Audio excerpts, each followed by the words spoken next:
Selamat pagi, selamat bergabung di Zoom Krisdusa dan ada juga beberapa orang tua murid yang sudah bergabung di YouTube Krisdusa. Mari kita mulai acara pada pagi hari ini.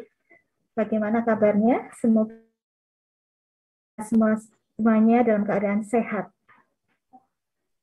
Bapak Ibu semuanya, akan saya bacakan susunan acara pada pertemuan Zoom meeting kali ini dengan judul Pembelajaran Tatap Muka Terbatas yang akan kita lakukan pada hari ini, Jumat 10 September 2021, dengan susunan sebagai berikut. Pertama, doa pembukaan. Yang kedua, kita akan mendengarkan paparan PTMT 2021 di SMP Kristen 2 Salatiga yang akan disampaikan oleh Bapak Yahya Kristanto, MPD. Ketiga, akan diadakan tanya jawab, dan yang terakhir akan ditutup dengan doa. Mari kita mulai pertemuan pada pagi hari ini. Kita mohon pimpinan Tuhan terlebih dahulu. Mari kita berdoa. Tuhan Yesus, kami bersyukur untuk anugerah-Mu pada kami semua pada pagi hari ini. Kami akan memulai Zoom meeting pada pagi hari ini, Tuhan, untuk mempersiapkan tatap terbatas pada sekolah kami. Kiranya Tuhan berkati dengan pertolongan Tuhan sehingga acara ini boleh kami berdoa dan mengucap syukur. Amin. Selanjutnya, kita akan mendengarkan paparan dari Bapak Yahya Kristanto, MPD. Dipersilakan Bapak Yahya.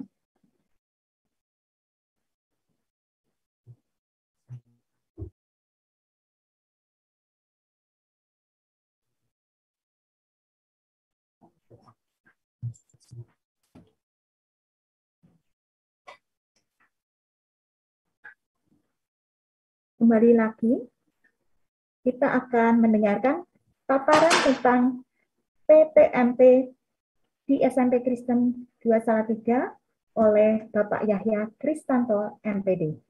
Dipersilakan Bapak Yahya.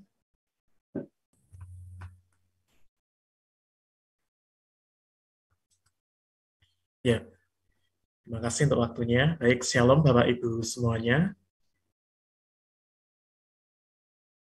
Sudah terdengar ya suara saya Bapak Ibu? Shalom, sudah Ya. terdengar Pak. Baik, terima kasih. Selamat pagi, salam sejahtera, salam sehat untuk kita semuanya. Pertama tentu saya berterima kasih kepada Bapak Ibu semuanya yang sudah berkenan rawuh pagi hari ini melalui pertemuan tatap layar, Bapak Ibu, bukan tatap muka ini ya. Pertemuan tatap layar, kita bisa berjumpa kembali di kegiatan ini. Ada beberapa hal penting yang perlu kami sampaikan kepada Bapak Ibu orang tua berkenaan dengan diberlakukannya pertemuan tatap muka untuk putra-putri kita yang akan kita laksanakan mulai hari Senin mendatang, Bapak Ibu. Baik, saya share dulu.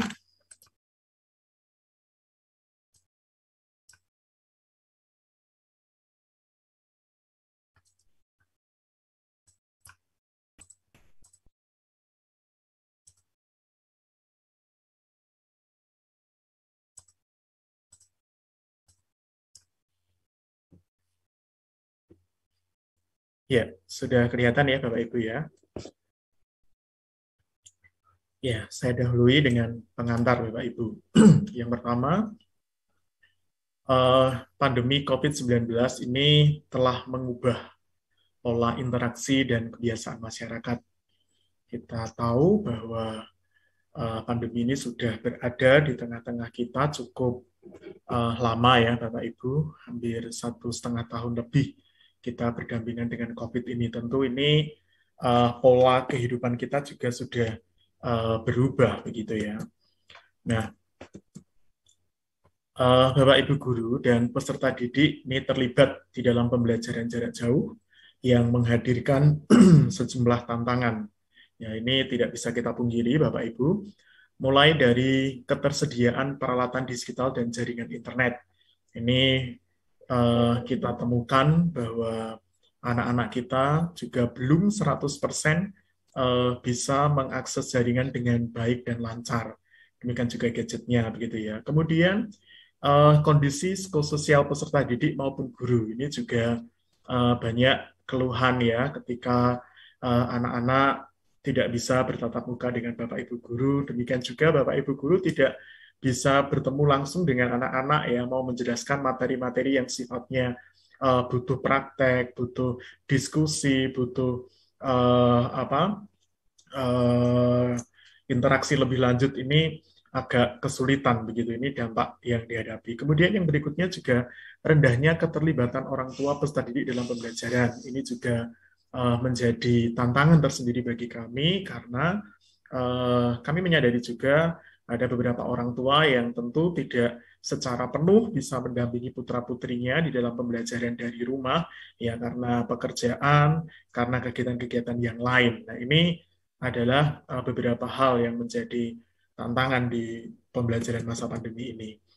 Nah, dengan adanya risiko penularan, maka praktik penyelenggaraan pembelajaran ini membutuhkan penyesuaian, Bapak Ibu ya. Jadi untuk memastikan keselamatan warga sekolah ya. Jadi yang akan kita lakukan nanti ini masih sifatnya terbatas. Jadi perlu penyesuaian yang perlu kita perhatikan bersama-sama. Nah, karena kondisi demikian ini lahirlah konsep ya pembelajaran di masa pandemi COVID-19, yaitu pembelajaran yang dilakukan pendidik ya mengacu pada beberapa hal, setidaknya ada 3 hal. Yang pertama adalah mengacu pada kebutuhan peserta didik. Ya, ini berarti pembelajaran diharapkan memenuhi kebutuhan psikososial maupun kebutuhan penguasaan kompetensi peserta didik. Ya, harus diakui bahwa untuk pencapaian kompetensi peserta didik selama BDR ini memang menurun, Bapak Ibu ya. Ini menjadi catatan tersendiri bagi kita. Ya, kemudian yang kedua, protokol kesehatan ya, ini acuannya ya. Mengacu pada protokol kesehatan berarti semua praktek pembelajaran harus mengacu pada protokol kesehatan yang ditetapkan oleh pemerintah. Nah, ini ya masih terbatas, juga ini sifatnya masih masa transisi di 2 bulan awal ini, Bapak Ibu, sehingga nanti ada hal-hal yang memang belum bisa terpenuhi ya, misalnya kantin kita belum buka, Bapak Ibu, selama 2 bulan ke depan ya, berkaitan dengan protokol kesehatan, sehingga dengan ini nanti anak-anak diharapkan membawa bekal dari rumah. Ya, belum ada kantin di sekolah, belum dibuka sesuai dengan prokes. Kemudian beberapa mata pelajaran, khususnya untuk mata pelajaran Penjaskes, ini juga anak-anak belum bisa melaksanakan praktek di lapangan ya di masa transisi ini. Kemudian juga mengenai kegiatan yang lain juga dibatasi, Bapak Ibu ya. Jadi di masa transisi ini. Nah, ini perlu mendapat perhatian kita. Lalu yang berikutnya adalah tetap adaptif. Ini maksudnya adalah ya karena dinamika kondisi pandemi COVID ini ya terus berubah, Bapak Ibu. Ya, yang dimaksudkan dengan adaptif di sini adalah satuan pendidikan perlu mengantisipasi perubahan-perubahan yang mungkin terjadi terkait dengan kondisi pandemik termasuk lahirnya varian baru ya. Jadi kita perlu penyesuaian dengan prokes yang ada, dengan regulasi yang ada. Jadi tidak bisa leluasa, ya. Tapi kita ikut saja sementara ini untuk aturan yang berlaku sesuai dengan regulasi dari pemerintah. Sesuai dengan SKB 4 Menteri, orang tua atau wali ya diberi kebebasan Bapak Ibu untuk memilih apakah menyetujui peserta didik untuk melakukan pembelajaran tatap muka terbatas atau tetap melanjutkan pembelajaran secara jarak jauh ya. Makanya kemarin di survei yang kami berikan lewat form itu kami memberikan kebebasan kepada orang tua memang. Jadi boleh melalui SKP 4 Menteri ini ya. Jadi di situ dikatakan bahwa orang tua diberikan kebebasan. Artinya kalau memang masih ada hal-hal yang sekiranya itu membuat orang tua masih belum mengizinkan putra-putrinya mengikuti pembelajaran tatap muka terbatas itu diizinkan, di sana, begitu ya, Bapak Ibu. Nah, acuan yang kami pakai untuk melakukan PTMT ini adalah surat edaran dari Dinas Pendidikan Bapak Ibu tertanggal 3 September 2021 ya. Di poin 1 di sana dikatakan bahwa ya sekolah diperkenankan membuka PTM terbatas dengan menerapkan protokol kesehatan yang ketat ya. Nah, poin ini berarti regulasi sudah ada karena dari Perwali juga sudah ada, dari peraturan wali kota kita sudah di level 3, jadi boleh PTMT terbatas tentu dengan beberapa catatan ini. Nah, ini yang menjadi dasar sekolah kita menyelenggarakan PTMT terbatas. Jadi secara regulasi sudah oke, tidak ada masalah begitu, Bapak Ibu. Nah, apakah semua orang tua setuju mengirim anak mengikuti PTM terbatas? Nah, ini tentu ada dua opsi ya, berarti ya dan tidak, begitu kan? Kalau dari survei yang kami dapatkan sampai tadi malam saya cek itu ada sekitar 21 siswa atau orang tua yang belum mengizinkan putra-putrinya mengikuti PTMT ini. Ya, enggak apa-apa ya, ini haknya orang tua, tetap sekolah harus melayani. Jadi kalau seorang tua setuju, ya begitu. Pengelolaan dan jadwal pembelajaran campuran di satuan pendidikan, ya campuran atau di blended ya ini Bapak Ibu ya. Maksudnya jadi mempersiapkan pembelajaran PTMT terbatas ya di sekolah dan juga pembelajaran secara daring begitu ya. Kemudian menyusun rencana dan jadwal pembelajaran campuran di kelas atau mapel, nanti kita sampaikan jadwalnya dan rencana kita. Nah, kalau tidak Bapak Ibu, ini juga sama ya, pengelolaan dan jadwal pembelajaran campuran dan PJJ di satuan pendidikan ya. Nah, ini memang bagi kami para pendidik cukup rumit untuk merumuskan ini Bapak Ibu. Ya, jadi untuk memberikan rasa pemberian pembelajaran yang sama antara PTM ya anak-anak bertatap muka di kelas dengan anak-anak yang dari rumah ini memang masih belum bisa 100% begitu ya. Jadi ini menjadi PR bagi kami bagaimana untuk mengelola pendidikan yang blended ini Bapak Ibu. Ya, jadi kalau ini kan modelnya kita pakai shift gitu ya. Jadi ketika satu kelas misalnya kelas 7A begitu, 15 anak masuk di pagi yang absen ganjil, berarti yang 15 anak berikutnya absen genap belajar dari rumah di jam itu. Nah, ini kan memadukan antara pembelajaran di kelas dengan di rumah supaya sama-sama persis. Nah, ini tentu butuh selalu upaya-upaya dan perubahan-perubahan. Ini kami nanti akan mencoba Bapak Ibu, apakah kegiatan kami 100% di kelas itu bisa kita rekam, ya, bisa kita live cam sehingga anak-anak bisa mengikuti dari rumah. Nah, tentu nanti juga ini harus dipikirkan juga kuota anak-anak juga kalau live terus-menerus begitu, bagaimana nantinya, gitu. Ataukah dalam bentuk pembelajaran membuat video dan seterusnya. Nah, ini nanti kita akan coba Bapak Ibu ya beberapa strategi-strategi yang akan kita lakukan setidaknya tidak terlalu timpang antara anak-anak yang mengikuti pembelajaran PTMT di kelas dengan yang masih di rumah. Nah, ini nanti menjadi catatan bagi kita. Nah, Bapak Ibu, pembelajaran tatap muka di satuan pendidikan ini hanya diperbolehkan untuk satuan pendidikan yang telah memenuhi daftar periksa. Jadi syaratnya satuan pendidikan atau sekolah harus sudah memenuhi daftar periksa. Nah, setidaknya daftar periksa ini ada 6 poin ini, Bapak Ibu. Jadi sekolah harus yang pertama, ketersediaan sarana sanitasi dan kebersihan harus sudah memadai. Toilet bersih dan layak, sarana cuci tangan pakai sabun dengan air mengalir atau hand sanitizer, kemudian desinfektan. Ini harus ada dan harus punya semua, Bapak Ibu. Ya, jadi ini sudah kita lengkapi semua tentunya. Ya, kemudian yang kedua, mampu mengakses fasilitas pelayanan kesehatan. Ya, setidaknya kita sudah punya MOU dengan Puskesmas Tinggir, Bapak Ibu, karena kita ikut di Kecamatan Tinggir. Kemudian yang ketiga, kesiapan kesiapan menerapkan wajib masker, ya, ini harus, ya. Kemudian memiliki termogan, ya, ini untuk alat pengukur suhu.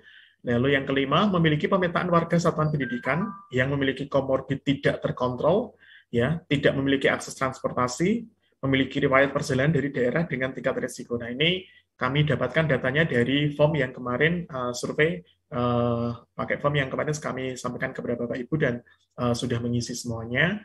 Gitu ya. Lalu yang keenam adalah mendapatkan persetujuan komite sekolah atau perwakilan orang tua wali. Ya, itu juga sudah ada di form ya. Bapak Ibu setuju dan tidak gitu.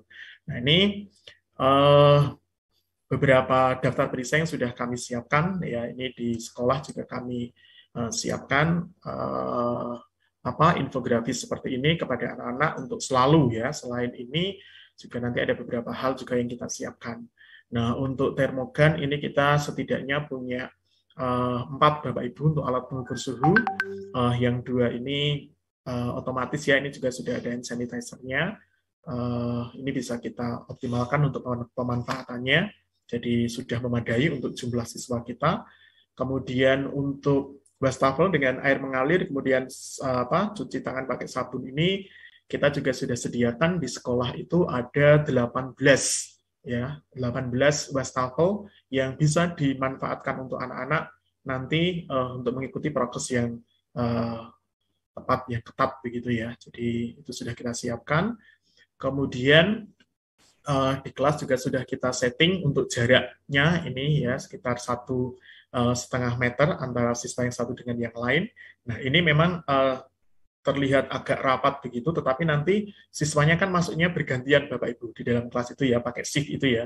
Jadi absen ganjil ya maksimal itu satu ruangan ini 15 anak itu paling banyak ya, sekitar ya antara 11 sampai 15 lah per shift-nya itu. Ya, kemudian juga di setiap meja ini kita siapkan hand sanitizer kepada anak-anak. Selain juga mungkin anak juga bisa membawa dari rumah ya untuk persiapan kalau di perjalanan dan seterusnya. Kemudian juga kami siapkan face shield juga.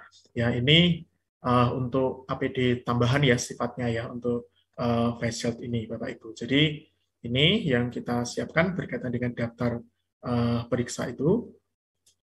Kemudian ya di sekolah juga disiapkan masker Bapak Ibu ya, ini untuk cadangan aja misalnya anak maskernya perlu diganti dan seterusnya begitu kami juga siapkan ya. Tetapi di rumah juga saya berharap dari rumah memang sudah memakai prokes yang benar ini ya. Ya selain di meja-meja hand sanitizer itu juga kami siapkan di beberapa titik area di sekolah Bapak Ibu. Jadi sudah kita persiapkan itu. Nah, ini berkaitan dengan daftar periksa, perlu juga kami sampaikan ke Bapak Ibu bahwa dari seluruh siswa yang sudah mengisi, Bapak Ibu orang tua yang sudah mengisi survei kami itu, ini ada ini yang perlu catatan ya. Kalau di antar orang tua, ini ada 220 anak, jadi masih oke, lebih safe gitu. Tapi untuk anak-anak yang naik angkot ya ini ya naik angkot ini terutama yang umum ada sekitar 2,9% atau 7 siswa ya yang akan ini dan ini perlu benar-benar diingatkan anak-anak ini Bapak Ibu yang memang berangkat ke sekolah dan pulang ke sekolah naik angkot ya mulai dari prokesnya ya dari rumah di dalam angkot kemudian juga waktunya ini juga perlu mendapatkan perhatian yang serius ya, ini berkaitan dengan transportasi yang digunakan ya. Ini memang juga kemarin disampaikan di Dinas Pendidikan juga berkomunikasi dengan Dinas Perhubungan ya mengenai angkot ini juga sudah disetting Bapak Ibu, artinya juga sudah memberlakukan prokes itu kalau dari informasi yang kemarin disampaikan begitu. Tetapi nanti fakta di lapangan betul-betul harus benar-benar hati-hati untuk yang memanfaatkan anggota ini ya, karena semua bisa masuk ya umum gitu sifatnya. Kemudian Bapak Ibu dari survei itu juga ini ya, yang Bapak punya komorbid yang tidak terkontrol itu ada 5 anak. Nah ini juga kalau memang belum ada perkembangan dan perubahan, memang disarankan yang 5 siswa ini mengikuti, belum bisa PTMT Bapak Ibu. Ya, tetapi kalau komorbidnya terkontrol, oke, masih bisa dikomunikasikan dengan sekolah begitu ya. Jadi ini yang komorbid itu kan penyakit penyerta itu ya Bapak Ibu sudah paham lah ya, seperti hipertensi, diabetes mellitus, jantung, paru-paru, ya, gangguan napas, ginjal, asma, kanker dan seterusnya itu. Kemudian ini juga yang berikutnya, apakah putra-putri Bapak Ibu memiliki riwayat perjalanan dari zona kuning, oranye, karena kan udah level itu ya, dan belum menyelesaikan isolasi mandiri selama 14 hari, ini juga ada sekitar 5 anak. Berarti sementara harus diselesaikan dulu isolasi mandirinya sampai 14 hari, baru nanti boleh mengikuti PTMT yang 5 siswa ini. Ya, sementara berarti harus mengikuti secara PJJ, Bapak Ibu ya, diperhatikan ini sampai selesai isolasi mandiri nanti menginformasikan kepada pihak sekolah bisa melalui wali kelas bahwa putra putri kami ini sudah selesai masa mandiri menyelesaikan isolasi mandiri dan bisa mengikuti PTMT begitu. Lalu yang berikutnya, nah ini yang surat izin orang tua. Apakah Bapak Ibu mengizinkan putra putrinya mengikuti pembelajaran tatap muka jika nantinya pembelajaran tatap muka sekolah dimulai? Nah ini ada sekitar 8,7% ya yang tidak mengizinkan dan 91,3% ya yang mengizinkan. Jadi ada sekitar 21 siswa yang orang tuanya belum mengizinkan. Nah ini tidak apa-apa karena punya hak orang tua untuk tidak mengizinkan putra-putrinya mengikuti PTMT ini. Nah, itu yang saya sampaikan di awal tadi, bagaimana kita bisa tetap memfasilitasi, mengelola pembelajaran PJJ dan PTMT dengan baik, dengan berimbang, dengan berkualitas begitu. Ini yang kita pikirkan terus ya, Bapak Ibu ya, untuk memberikan inovasi-inovasi.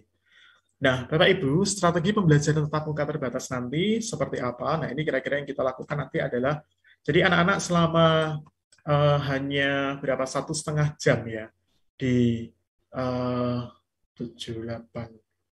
sekitar 4 jam pelajaran ya. Jadi kali 30 menit praktik ya, lebih banyak ke praktik, kemudian diskusi, kemudian refleksi dan umpan balik. Ini yang nanti poin utama atau strategi kita ketika anak-anak mengikuti PTMT terbatas di sekolah, Bapak Ibu.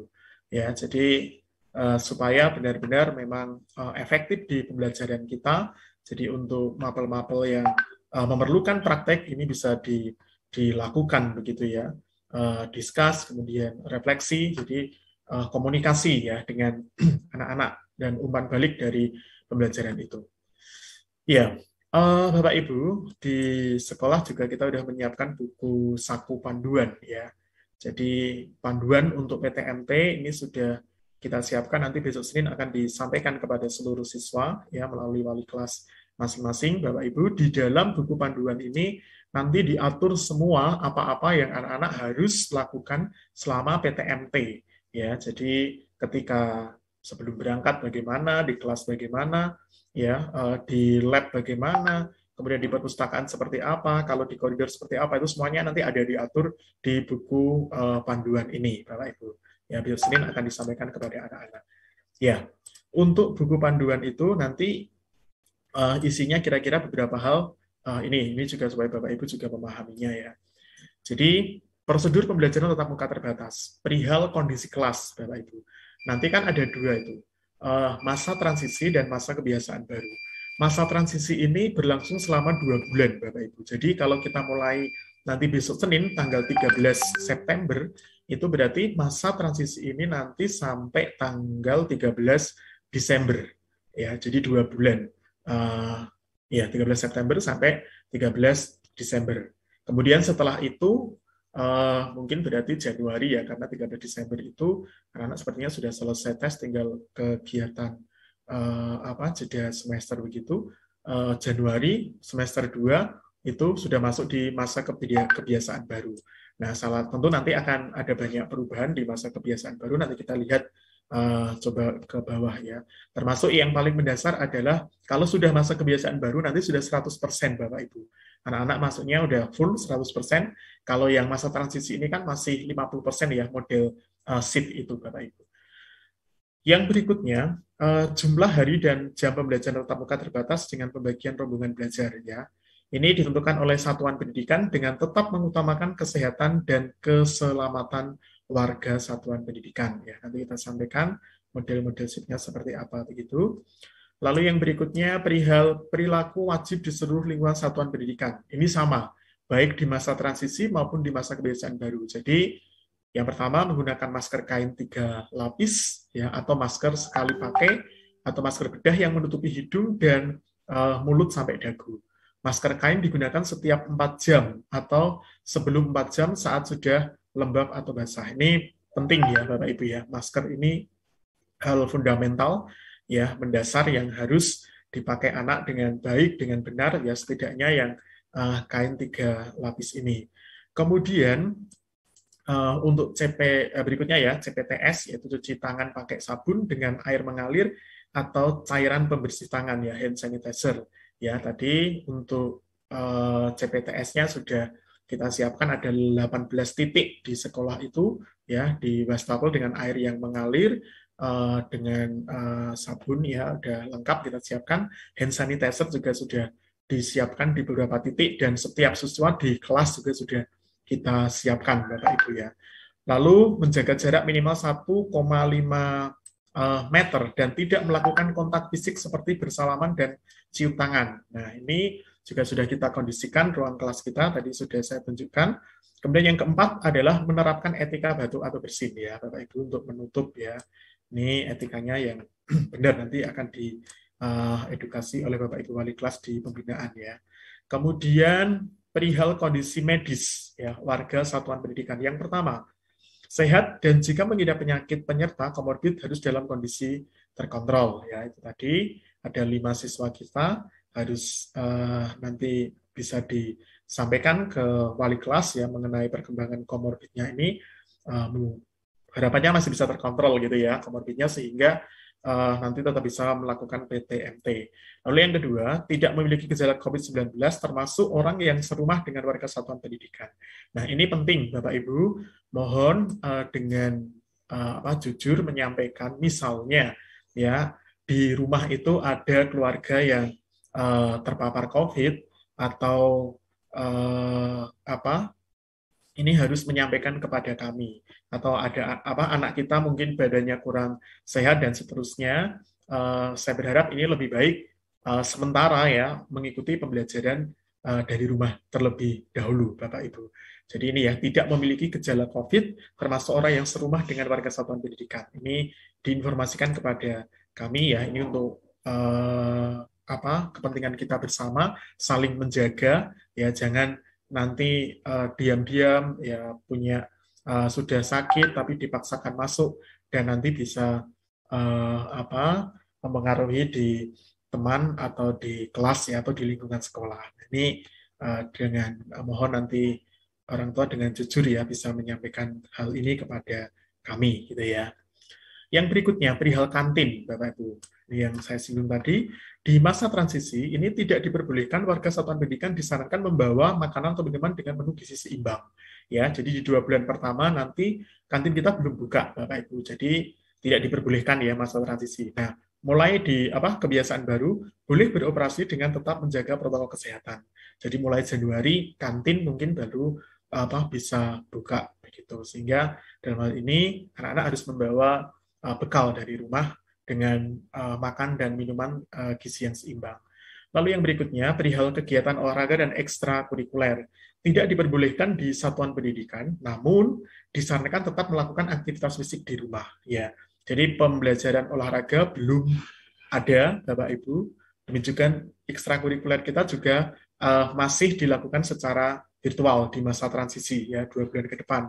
Nanti di masa kebiasaan baru diperbolehkan dengan tetap menjaga protokol kesehatan, ya kegiatan olahraga dan ekstrakurikuler itu. Yang berikutnya, kegiatan selain pembelajaran di lingkungan satuan pendidikan. Masa transisi tidak diperbolehkan ada kegiatan selain pembelajaran, seperti orang tua menunggu peserta didik di satuan pendidikan, istirahat di luar kelas, pertemuan orang tua peserta didik, pengenalan lingkungan satuan pendidikan, dan sebagainya. Nah, ini mohon juga diperhatikan dengan baik ya, Bapak Ibu orang tua, tidak diperbolehkan ya untuk menunggu anak di lingkungan sekolah ini ya. Jadi ini hal-hal yang harus kita ikuti Bapak Ibu ya. Nah, baru nanti kalau di kebiasaan baru diperbolehkan dengan tetap menjaga protokol kesehatan gitu. Ya, anak-anak juga istirahat di luar juga tidak boleh. Jadi memang nanti anak-anak masuk di kelas mengikuti pembelajaran, selesai langsung pulang begitu ya, nggak ada jeda istirahat ini. Kegiatan pembelajaran di luar lingkungan satuan pendidikan diperbolehkan dengan tetap menjaga protokol kesehatan di luar lingkungan satuan pendidikan. Jadi misalnya di lab gitu sudah boleh, Bapak Ibu di perpustakaan sudah boleh, tapi menjaga protokol kesehatan yang ketat begitu. Berikutnya, protokol kesehatan pembelajaran tatap muka terbatas ya. Nah, ini sebelum pembelajaran, yang pertama melakukan disinfeksi sarana prasarana dan lingkungan satuan pendidikan ya. Kemudian setelah pembelajaran juga sama melakukan disinfeksi sarana prasarana dan lingkungan satuan pendidikan. Ini sudah kita lakukan Bapak Ibu nanti setiap hari ya sebelum pembelajaran ya, dan setelahnya, setelah anak pembelajaran itu kita akan bersihkan semua tempat-tempat, kita semprot dengan desinfektan ini ya. Kemudian yang kedua, memastikan kecukupan cairan desinfektan, sabun cuci tangan, air bersih di setiap fasilitas CTPS dan cairan pembersih tangan. Ini sudah kita siapkan. Sebelum pembelajaran ya, yang ketiga, memastikan ketersediaan masker atau masker tembus pandang cadangan ya, masker cadangan sudah kita siapkan juga. Kemudian memastikan termogan juga sudah oke. Melakukan pemantauan kesehatan warga satuan pendidikan ya, suhu tubuh dan menanyakan adanya gejala batuk, pilek, sakit tenggorokan dan atau sesak nafas ya. Jadi nanti akan kita ingatkan anak-anak ya setiap pagi ya, sambil juga Bapak Ibu mengecek putra-putrinya juga. Jadi kalau memang kurang sehat ya, suhu tubuh tinggi begitu misalnya, atau ada gejala batuk, pilek, sakit tenggorokan, ini lebih baik izin dengan wali kelas, Bapak Ibu ya, bisa melakukan pembelajaran dari rumah supaya lebih aman begitu ya. Kemudian ini protokol kesehatan bagi warga satuan pendidikan di 4 lokasi ya. Ini perlu kita perhatikan. Yang pertama di rumah sebelum berangkat ke satuan pendidikan. Ketika di rumah apa saja yang harus dilakukan? Yang pertama, sarapan sehat atau makan pagi sehat, artinya mengkonsumsi makanan bergizi seimbang yang terdiri dari karbohidrat, protein, vitamin, dan mineral sesuai kebutuhan porsi sekali makan yang benar. Jadi ini ya diperhatikan Bapak Ibu ya untuk menu sarapan anak kita supaya tetap terjaga imunnya, bisa mengikuti pembelajaran dengan baik begitu. Lalu yang B, memastikan diri dalam kondisi sehat ya, tadi tidak memiliki gejala suhu lebih besar dari 37,3 ya, atau keluhan batuk, pilek, sakit tenggorokan, atau sesak nafas. Nah, ini yang saya sampaikan, jika ada keluhan-keluhan ini sebaiknya mengikuti pembelajaran dari rumah saja ya, dipastikan ini. Lalu yang poin C, memastikan penggunaan masker kain 3 lapis ya, yang dalamnya diisi tisu dengan baik, dan membawa masker cadangan serta membawa pembungkus untuk masker kotor Bapak Ibu. Nah, ini juga diperhatikan ya. Kami memang di sekolah menyediakan semuanya cadangan ya, masker ada, dan sanitizer juga ada Bapak Ibu, tetapi alangkah baiknya juga anak-anak di tasnya itu juga ada ya, sehingga sewaktu-waktu diperlukan itu tidak sampai kehabisan gitu ya. Jadi kita siapkan itu semuanya. Poin D, sebaiknya sebaiknya membawa cairan pembersih tangan hand sanitizer ya.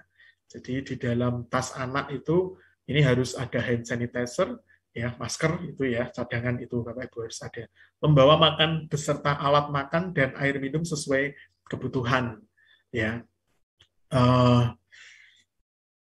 Lalu yang berikutnya, wajib membawa perlengkapan pribadi meliputi alat belajar, alat ibadah, alat olahraga, dan alat lain sehingga tidak perlu pinjam-meminjam. Ya, ini kalau alat belajar yang terutama Bapak Ibu ya. Kalau alat olahraga ini kan belum ya. Jadi alat-alatnya untuk belajar lah ya. Kalau untuk alat ibadah bisa mungkin membawa Alkitab. Kalau mungkin ada ibadah setiap hari Jumat itu ditaruh di tasnya, boleh. Intinya adalah tidak meminjamkan begitu ya untuk peralatan ini di situ. Yang berikutnya, posisi yang kedua yaitu selama keberangkatan menggunakan masker dan tetap menjaga jarak. Ya, hindari menyentuh permukaan benda-benda, tidak menyentuh hidung, mata, dan mulut, dan menerapkan etika batuk dan bersin setiap waktu. Lalu, membersihkan tangan sebelum dan sesudah menggunakan transportasi publik atau antar jemput. Maka nanti setelah sampai sekolah, keluar ruang kelas dan satuan pendidikan dengan berbaris sambil menerapkan jaga jarak. Penjemputan peserta didik menunggu di lokasi yang sudah disediakan dan melakukan jaga jarak sesuai dengan tempat duduk. Nah, ini Bapak Ibu berkaitan dengan penjemputan ini penting ya, karena anak-anak yang masuk di shift 1 itu kalau sampai terlambat dijemput nanti akan terlambat juga mengikuti pembelajaran di rumah ya. Yang shift 1 pulang begitu kan, nanti di rumah 30 menit berikutnya kan mengikuti pembelajaran tapi dari rumah.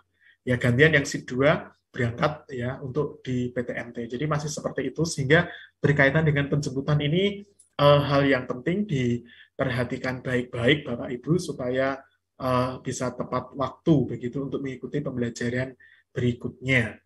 Nah ini juga tentu nanti coba kita lihat, kita evaluasi ya, mungkin anak-anak yang memakai angkota ya tadi yang saya soroti di awal ini, terutama untuk waktu ini nanti apakah bisa terakomodir dengan baik atau tidak ya, waktu jeda dia pulang sampai dia bisa mengikuti pembelajaran berikutnya itu.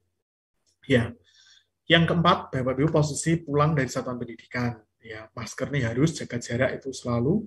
Hindari menyentuh permukaan benda-benda, tidak menyentuh hidung, mata, yaitu di perjalanan ya ini Bapak Ibu ya. Membersihkan tangan sebelum dan sesudah menggunakan transportasi. Sampai rumah harus langsung cuci tangan. Ya, di rumah, melepas alas kaki, meletakkan barang-barang yang dibawa di luar ruangan, dan melakukan desinfektan terhadap barang-barang tersebut, misalnya sepatu, tas, jaket, dan lainnya. Disemprot ya kalau diperlukan ini Bapak Ibu. Kemudian yang B, membersihkan diri, mandi, dan mengganti pakaian. Ya, tetap melakukan PHBS ya, pola hidup bersih dan sehat ya, khususnya cuci tangan pakai sabun secara rutin. Kemudian, jika warga satuan pendidikan mengalami gejala umum ya seperti suhu tubuh lebih dari 37, keluhan batuk dan seterusnya, itu warga satuan pendidikan tersebut diminta untuk segera melaporkan pada tim kesehatan satuan pendidikan ya. Silahkan langsung disampaikan nanti dengan Satgas atau dengan Bapak Ibu Wali kelas, nanti bisa disampaikan ke tim Satgas untuk segera ditindaklanjuti. Ya. Berikutnya Bapak Ibu, protokol kesehatan warga satuan pendidikan, ini posisi di perpustakaan, ruang praktikum, ruang keterampilan, dan ruang sejenisnya, begitu, tetap melakukan CPTS ya sebelum masuk dan keluar dari ruangan. Nah ini penting anak-anak ya, sebelum masuk, sebelum dan keluar ruangan. Meletakkan buku atau alat praktikum pada tempat yang telah disediakan. Selalu menggunakan masker dan jaga jarak. Ya, di kantin, ini juga nanti kalau sudah dibuka kantinnya Bapak Ibu ya, tetap ini CPTS, menggunakan masker, pokoknya masker sama jaga jarak itu wajib. Ya, CPTS, wah, masker jaga jarak ini wajib ya, harus tidak boleh ketinggalan itu. Kemudian di toilet juga sama ya, melakukan CPTS setelah menggunakan kamar mandi dan toilet ya, selalu menggunakan masker dan menjaga jarak jika harus mengantre ya. Kalau toilet kita cukuplah ada 26 bilik toilet kita Bapak Ibu di seluruh area apa memang harus ngomong dari awal. Tapi aku ada iklan sebentar. Di tempat ibadah Bapak Ibu, ini juga nanti kalau sudah bisa kita lakukan kalau sudah kebiasaan baru ya. Sama juga prinsipnya di tangga dan lorong ini juga tetap harus menjaga jarak ya, dilarang berkerumun. Di lapangan selalu menggunakan masker dan menjaga jarak ya. Ini selalu ya. Saya nanti sudah ada upacara olahraga dan seterusnya ya kalau sudah diizinkan. Kemudian ruang serbaguna, ini prinsipnya juga sama, CPTS ya, masker, jaga jarak, dan seterusnya. Asrama, ini kalau sekolah berasrama kita tidak berasrama ya. Ya, itu Bapak Ibu kira-kira jadi hal-hal yang nanti perlu selalu diingatkan ya, baik ketika di rumah ya, kalau di sekolah nanti kami Bapak Ibu guru yang selalu mengingatkan anak-anak. Nah, tugas Bapak Ibu orang tua adalah memantau di rumah juga ya untuk apa-apa yang harus dilakukan. Dan ini semua tadi yang saya sampaikan itu semuanya terangkum di buku Saku ya, panduan PTMT yang nanti akan diberikan kepada anak-anak supaya bisa dibaca, selalu dibaca dan diingat anak-anak. Ya, ini ada contoh Bapak Ibu kira-kira nanti ya, simulasi PTMT SMP Kristen 2.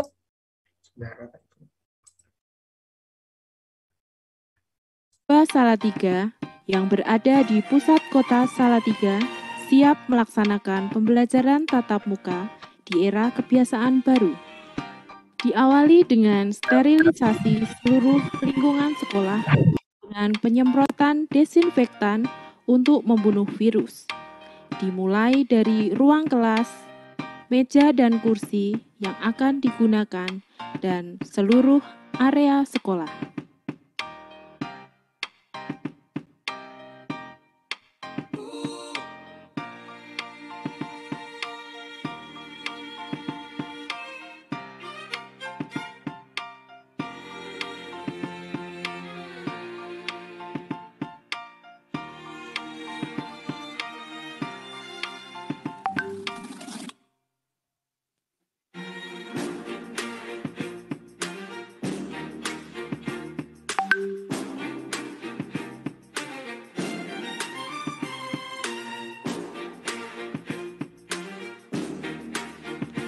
Peserta didik datang ke sekolah dengan diantar oleh orang tua, menggunakan kendaraan pribadi, tetap menggunakan masker dan pelindung wajah.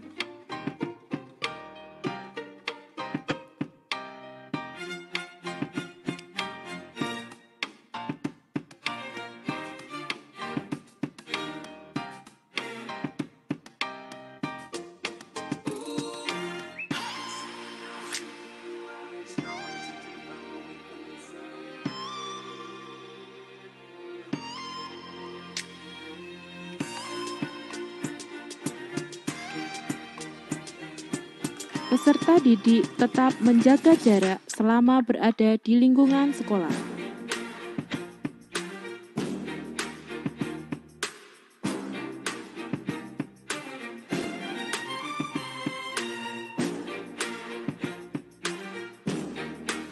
Guru yang bertugas siap untuk mengecek suhu badan peserta didik dan memberi salam dengan tetap menjaga jarak.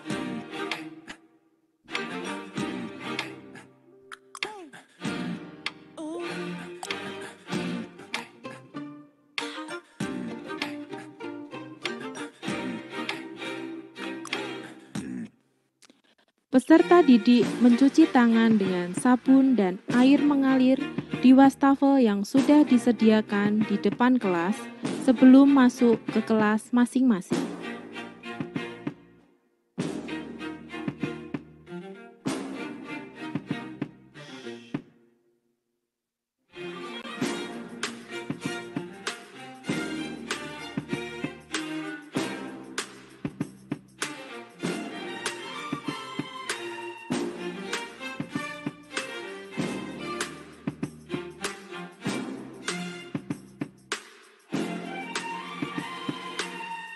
Pembelajaran di dalam kelas tetap menerapkan protokol jaga jarak untuk peserta didik dan guru.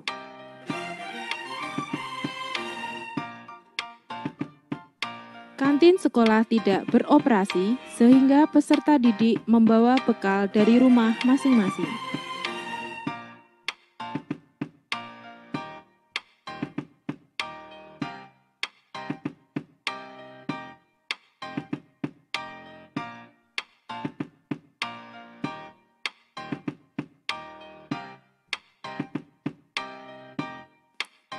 Pembelajaran diakhiri dengan doa dan peserta didik memberikan salam pada guru dengan tetap menjaga jarak.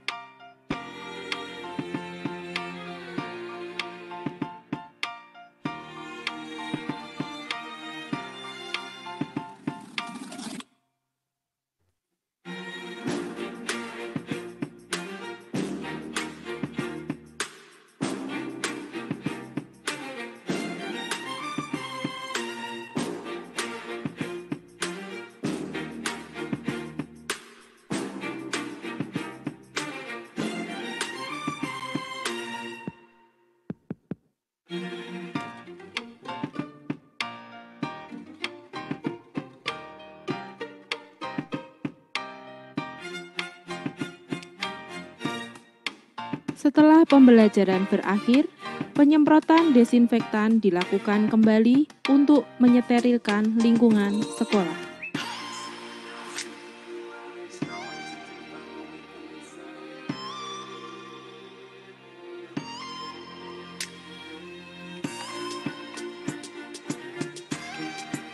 SMP Kristen 2 Salatiga siap melaksanakan pembelajaran tatap muka. Krisdusa istimewa.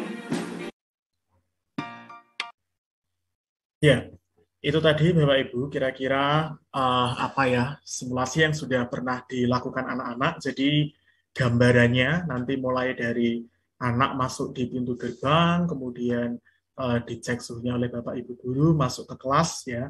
Semuanya sudah ada di simulasi. Jadi kira-kira nanti itu yang akan diterapkan oleh anak-anak selama PTMT mulai besok Senin itu Bapak Ibu. Nah, untuk jadwalnya ini kemarin sudah kami sampaikan kepada Bapak Ibu semuanya. Jadi memang cukup padat ini ya Bapak Ibu ya. Ini saya mencontohkan aja ya, misalnya hari Senin ini shift 1, jadi mulai masuk jam 7 sampai jam 9.30 ya. Jam 7 sampai 9.30. Ini kan berarti misalnya kelas 7A ya. Shift 1 ini yang ganjil dulu masuk jadi jam 7 sampai jam 9.30. Nah, yang absen genap kan itu belajar dari rumah Bapak Ibu. Lalu jeda 30 menit ini pulang yang shift 1, baru yang shift 2 absen genap adalah masuk ya, mulai dari jam 10 sampai jam 12. Ya, sampai jam 12. Nah, begitu seterusnya, ini nanti, yang saya sampaikan tadi adalah mengenai ini Bapak Ibu, jeda waktu shift 1 dan shift 2 ini. Ini berkenaan dengan penjemputan orang tua tentu ya. Nah, memang ini nanti coba kita berjalan dulu sambil kita evaluasi untuk jeda waktu ini terlalu sempit, apakah perlu kita tambah dan seterusnya, nanti kita cek perjalanan setidaknya 1 minggu 3 hari ke depan ya. Cuman, jadi pembelajarannya ini nanti selama 1 minggu hanya pakai waktu 3 hari Bapak Ibu. Jadi Senin, Selasa, Rabu itu 2 minggu, Senin, Selasa, Rabu. Nanti 2 minggu berikutnya kita pakainya gantian ya supaya rata. Berarti Rabu, Kamis, Jumat gitu. Kita masih pembelajaran 5 hari kerja begitu. Jadi kira-kira seperti itu nanti pembagian anak-anak masuknya, shift-nya, jadwalnya juga sudah ada. Jadi memang harus kita persiapkan dengan baik ini ya untuk pembelajaran ini begitu. Ya, jadi ini terakhir dari saya. Mari kita bekerja sama untuk memastikan anak-anak kita dapat terus belajar dengan sehat dan selamat ya, karena ini butuh kerjasama dengan Bapak Ibu orang tua dan kami dari pihak sekolah. Kami juga memastikan memberikan kenyamanan dan keamanan untuk putra-putri Bapak Ibu selama melaksanakan pembelajaran PTMT itu. Ya, Bapak Ibu, ini juga hari ini kami Bapak Ibu guru semuanya ya, ada 24 ya, pendidik dan tenaga kependidikan itu melakukan swab Bapak Ibu. Jadi untuk memastikan bahwa kami juga tidak ada masalah untuk melakukan pembelajaran kepada anak-anak. Ini salah satu langkah yang kami tempuh supaya benar-benar memastikan dan memberikan rasa nyaman kepada semuanya. Ya, baik Bapak Ibu, itu yang saya sampaikan mengenai hal-hal apa saja yang harus dipersiapkan dan kita perhatikan selama anak-anak memulai kegiatan PTMT besok hari Senin tanggal 13 September. Dari saya sementara itu, saya kembalikan kepada Bu Dewi kalau ada yang perlu didiskusikan. Terima kasih. Oke. Baik, Pak Yahya, terima kasih untuk pemaparannya. Jadi, Bapak, Ibu, orang tua dan wali siswa-siswi SMP Kristen 2, demikian pemaparan dari Bapak Yahya Kristanto untuk pembelajaran tatap muka terbatas atau yang disebut dengan PTMT. Bagaimana Bapak Ibu? Apakah sudah yakin dan merasa nyaman jika anak Bapak Ibu boleh kembali bertatap muka di sekolah? Silakan jika ada pertanyaan dari Bapak Ibu semuanya. Saya, Bu, boleh bertanya. Oke. Bapak Tarjono atas nama orang tua Niko. Ya. Silakan Ya. Pak Jono. Terima kasih untuk keterangan yang diberikan sekolah, dan dari keterangan ini saya cukup nyaman untuk anak saya boleh belajar tatap muka di sekolah. Terima kasih untuk hal itu. Pertanyaan saya, karena anak saya ada di kelas 9, untuk masalah seragam bagaimana ya? Apakah boleh bebas atau bagaimana? Karena begini, seragam anak kami sudah sesak semua ya, nggak bisa lagi lah. Kalau mau membeli semua seragam itu ya jujur saja biayanya juga cukup besar dan sangat tanggung sekali ya, sangat tanggung sekali, hanya dipakai beberapa bulan, setelah itu sudah tidak dipakai lagi karena sudah harus berpindah ke SMA. Nah, apakah ada kebijakan tentang hal ini? Itu yang pertama. Lalu yang kedua, kalau mengingat jadwalnya itu hari bergantian ya, Senin, Rabu, Kamis, dan berikutnya mungkin Senin, Selasa, Rabu ya. Terus kemudian berikutnya, padahal ada 5 hari kerja. Berarti kan ada setiap minggunya ada 2 hari yang tidak tatap muka secara keseluruhan. Nah, itu akan diisi bagaimana? Apakah pembelajaran jarak jauh saja atau bagaimana? Itu saja, Bu. Terima kasih. Baik, dari Pak Tarjono ya. Silakan Pak Yahya, langsung saja dijawab. Ya, baik. Terima kasih Pak Taryono untuk pertanyaannya ya. Yang pertama, Bapak, kami menyampaikan untuk seragam sekolah. Ya, ini juga saya mendapat masukan dari beberapa Bapak Ibu wali kelas yang memang mengeluhkan hal serupa gitu Bapak Ibu ya. Jadi anak-anak kita rupanya perkembangannya lebih cepat di rumah ya.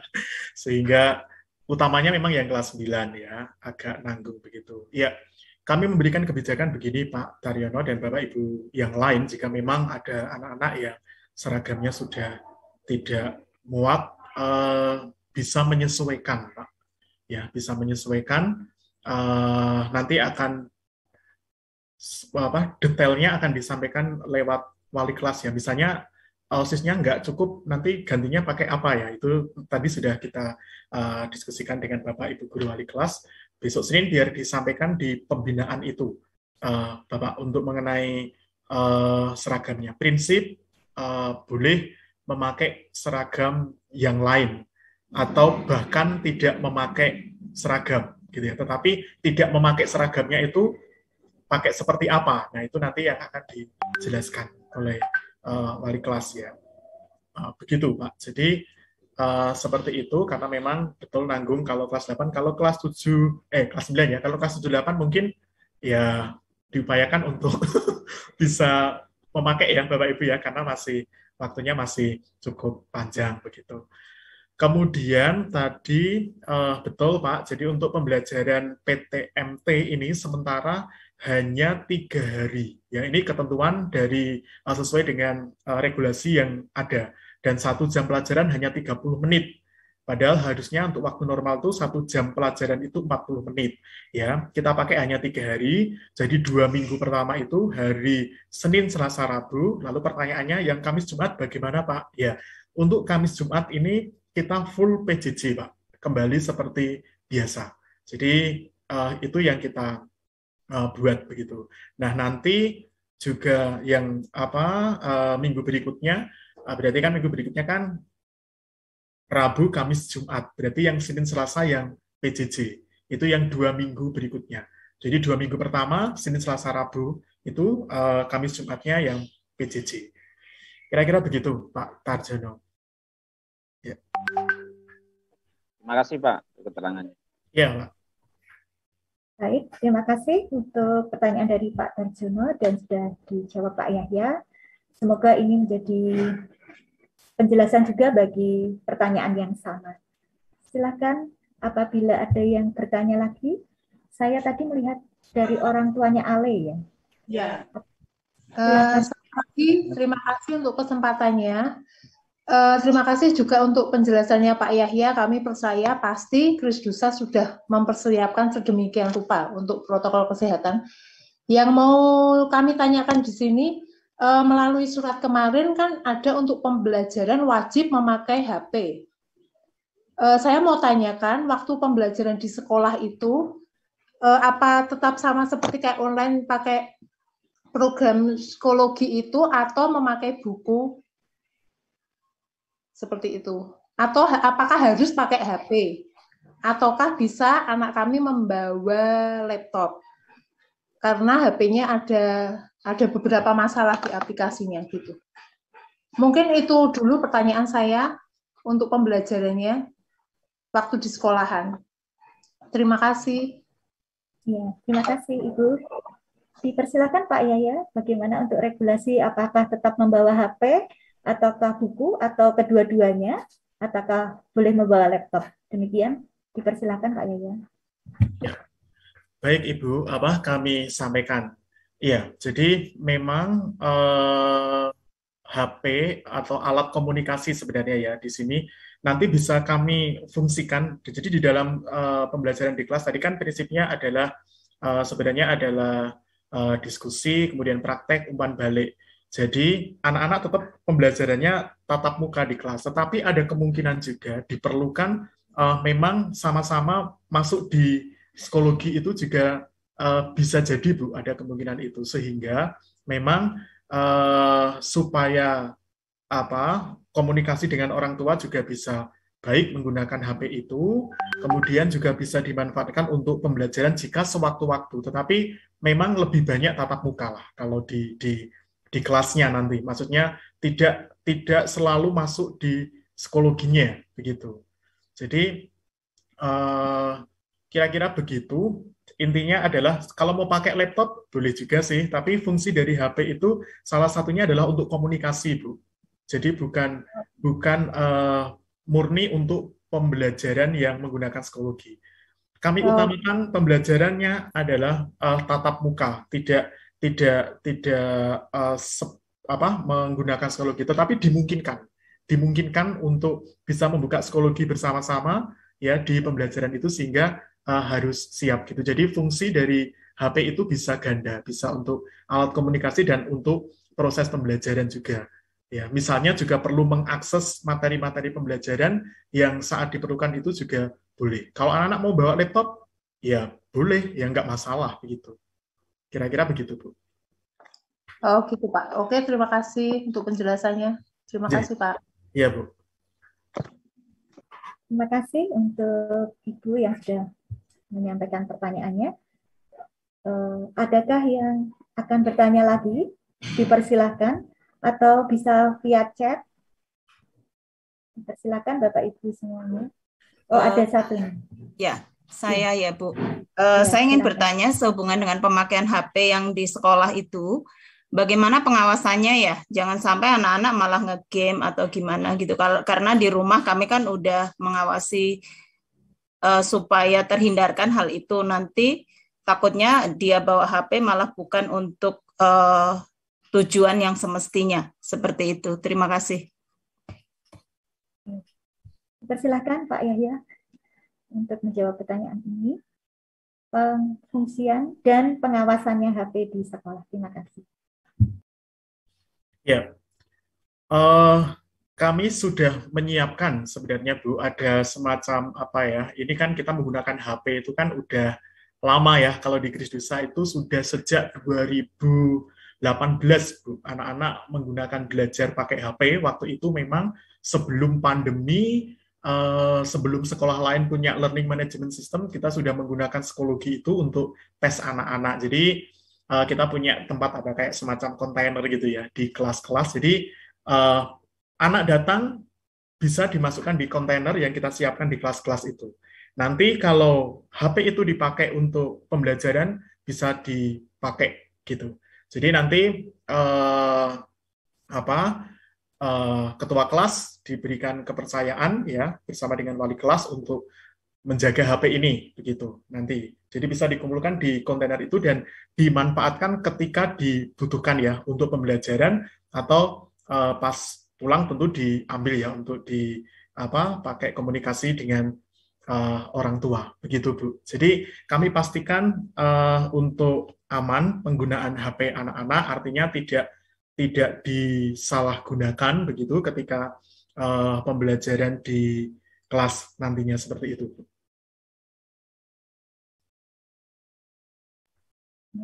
Bagaimana Ibu? Apakah sudah jelas dari jawaban Pak Yahya? Iya, terima kasih Bu.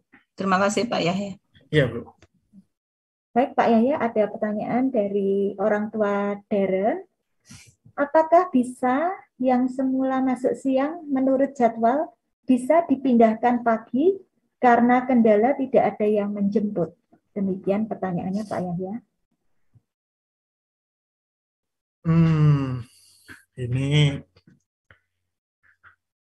karena sudah kita maksudnya sudah dibagi ya Bapak Ibu. Ini kan nanti juga akan dapat selalu, jadi nggak pagi terus begitu ya. Ini emang sudah dibagi rata, artinya berdasarkan absen ganjil genapnya itu, jadi satu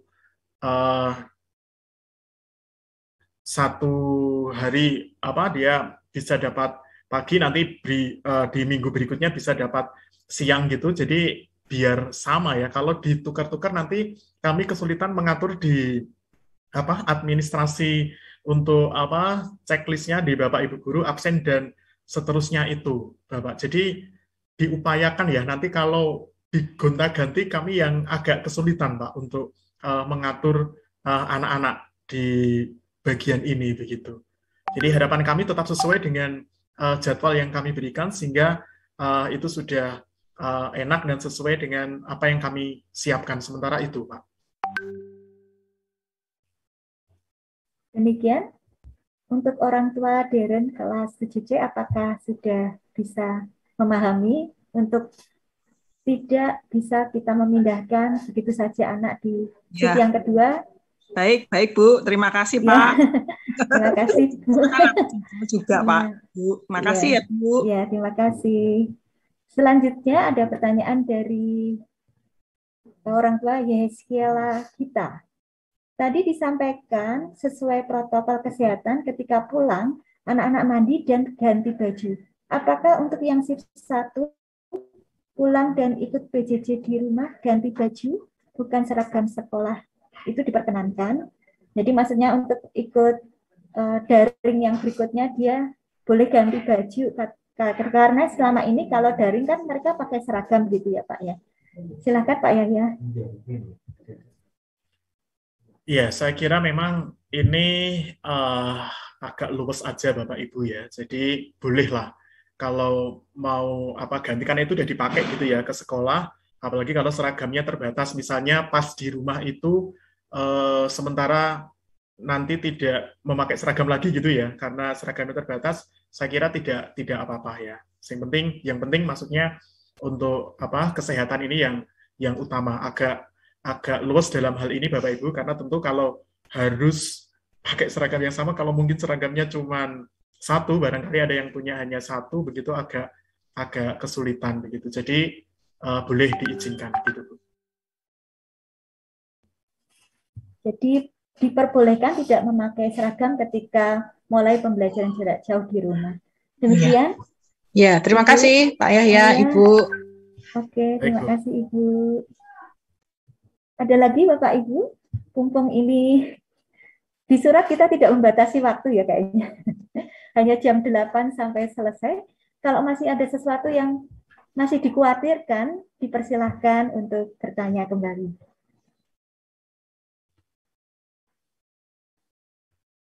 Ada lagi Bapak Ibu semuanya? Mungkin ini sesuatu yang ditunggu-tunggu ya, untuk mengikuti tatap muka bagi anak-anak semua. Ada yang bertanya lagi?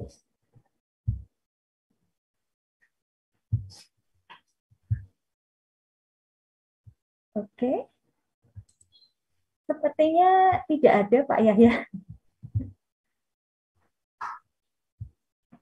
Iya. Sepertinya sudah cukup paham. Ada pertanyaan via YouTube? Sebentar, ada pertanyaan dari via YouTube, silakan.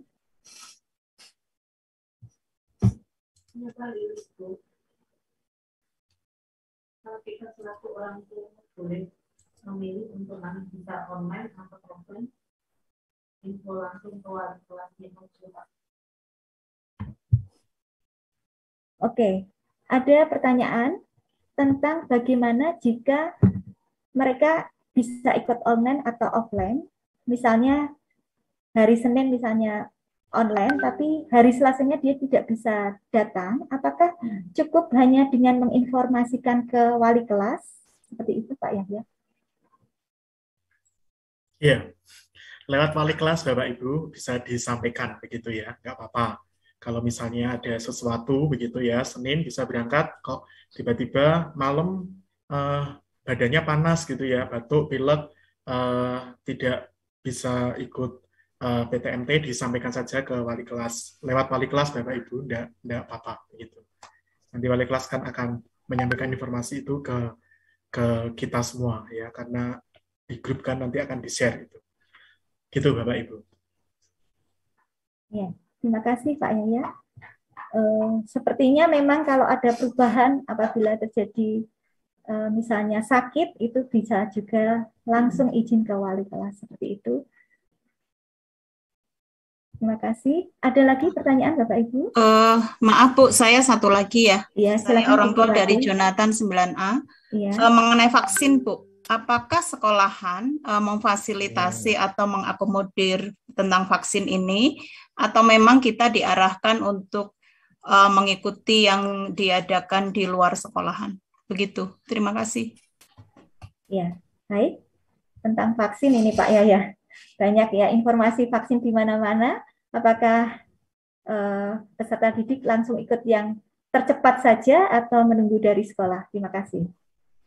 Ya, baik Bu, kami sampaikan untuk vaksin ini hal yang maksudnya penting ya, mendasar untuk segera dipenuhi, baik untuk anak-anak dan Bapak Ibu guru. Ya, kebetulan kalau Bapak Ibu guru sudah 100% mengikuti vaksin ini, puji Tuhan, begitu. Nah, untuk anak-anak itu seperti ini Bapak Ibu. Beberapa waktu yang lalu kami diinstruksikan oleh Dinas Pendidikan itu untuk mendata siswa, ya, yang vaksin yang belum, umurnya berapa, yang punya komorbid, yang tinggal di Salatiga atau tidak, itu datanya sudah kami berikan ke Dinas Pendidikan, itu sudah agak lama, itu hampir mungkin 2 bulan yang lalu. Nah, tetapi kemudian pikir kami itu kan, atau dari Dinas Pendidikan menyampaikan bahwa nantinya itu vaksin akan melalui sekolah masing-masing, begitu kan? Ini lebih bagus. Tetapi ternyata ada perubahan regulasi begitu. Terakhir kemarin disampaikan bahwa vaksin itu di Kota Salatiga ini dipusatkan semuanya di Disbun gitu untuk yang beberapa waktu terakhir. Dan itu pun juga agak terlambat begitu informasinya dari DKK, sehingga memang data dari sekolah itu nyaris tidak dipakai oleh DKK itu, sehingga harus mendaftar ulang gitu kan. Dan jadi sifatnya kayak masuk di jalur umum begitu ya, siswa datang sendiri, daftar sendiri di Disbun itu gitu, sehingga memang dalam hal ini berkaitan dengan Dinas Kesehatan Bu, kalau vaksin ini ya. Jadi kalau Salatiga ini untuk anak-anak khususnya ya, untuk anak-anak ini sementara dipusatkan di Disbun itu yang kemarin 3 hari ya, sambil menunggu nanti kalau ada lagi gitu. Kalau dari sekolah memang tidak ada Bu program khusus itu untuk vaksin. Demikian Bu yang bisa saya sampaikan gitu. Terima kasih Pak. Satu lagi Pak, itu sifatnya himbauan atau keharusan ya? Karena mengingat persiapan untuk tatap muka yang mungkin nantinya tidak ada pembatasan lagi. Terima kasih. Iya, sebenarnya itu adalah himbauan, tapi bukan wajib begitu ya. Menjadi salah satu syarat untuk anak bisa mengikuti PTMT tidak. Tetapi memang tentu akan lebih nyaman ya Bapak Ibu kalau anak-anak sudah vaksin setidaknya 1 kali ya. Karena dari pihak maksudnya DKK sendiri, Dinas Kesehatan Kota itu juga kuotanya ini kan bertahap gitu Bu. Artinya tidak ini langsung selesai dan bisa mengcover seluruh anak. Bahkan kemarin ini kan juga prioritas hanya yang ber-KK Kota Salatiga gitu kan, yang anak-anak kami dari kabupaten itu juga tidak diterima begitu. Jadi memang sifatnya masih himbauan dan belum menjadi syarat untuk anak-anak misalnya PTMT ini harus vaksin gitu ya. Tetapi kemarin dari data yang survei itu saya dapatkan anak-anak kita ini sudah mencapai hampir 50% yang sudah vaksin ya. Jadi memang masih ada separuh ya yang belum. Tapi ini sifatnya menunggu dari kota Bu, kerjasama Dinas Pendidikan dan Dinas Kesehatan Kota. Demikian Bu. Oke, baik Pak. Terima kasih banyak untuk penjelasannya. Oke, terima kasih Bu Purwati untuk semua pertanyaannya.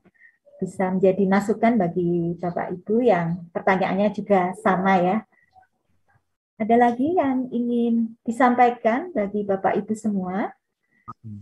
Iya.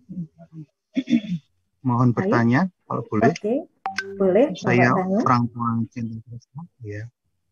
Mungkin Pak Yahya bisa menjelaskan tentang pembelajarannya tadi Pak. Jadi kan tadi anak-anak yang masuk itu kan dijelaskan di kelas. Nah, bagaimana dengan anak-anak yang tidak masuk? Apakah memungkinkan juga anak-anak bisa melihat apa yang terjadi di kelas gitu, supaya ngerti gurunya jelaskannya seperti ini. Istilahnya apakah memungkinkan bisa di-online-kan? Atau kalaupun tidak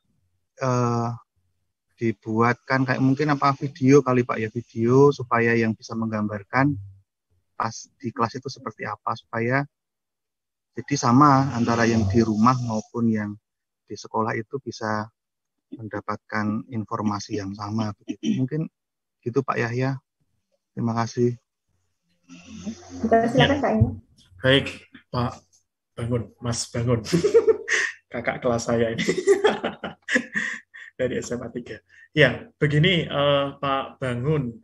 Ini memang menjadi catatan tersendiri, diskusi bagi kami. Tadi baru saja kami juga mempersiapkan ini dengan Bapak Ibu Guru. Jadi memang benar, kami akan berusaha, tadi kan juga sudah saya sampaikan di awal, bagaimana untuk bisa memberikan layanan yang sama antara yang PTMT dengan yang di rumah. Kami akan mencoba Pak, jadi ada tiga yang kami lakukan, yang paling bisa dilakukan itu adalah masih memanfaatkan psikologi itu, tapi itu memang sifatnya hanya dalam bentuk asinkronus ya, jadi penugasan yang tidak langsung.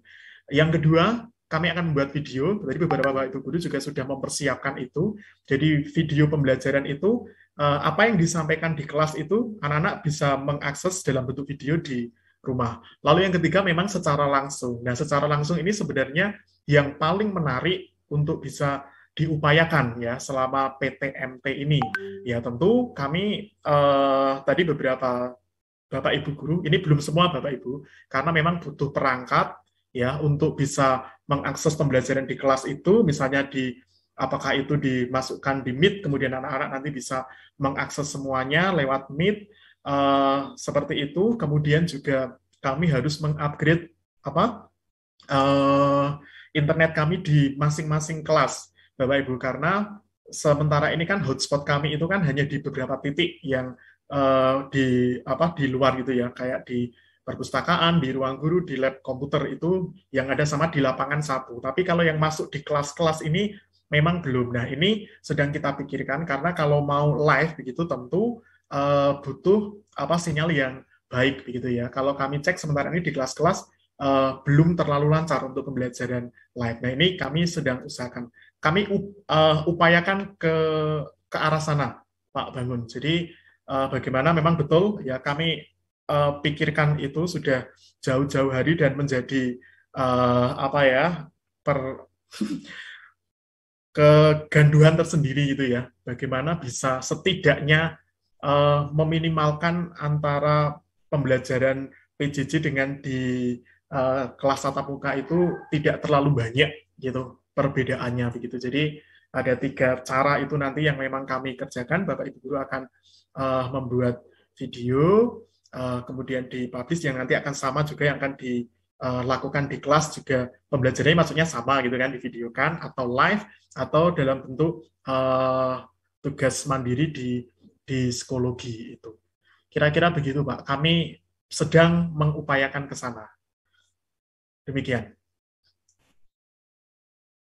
Demikian Pak Bangun. Ya, terima kasih Pak.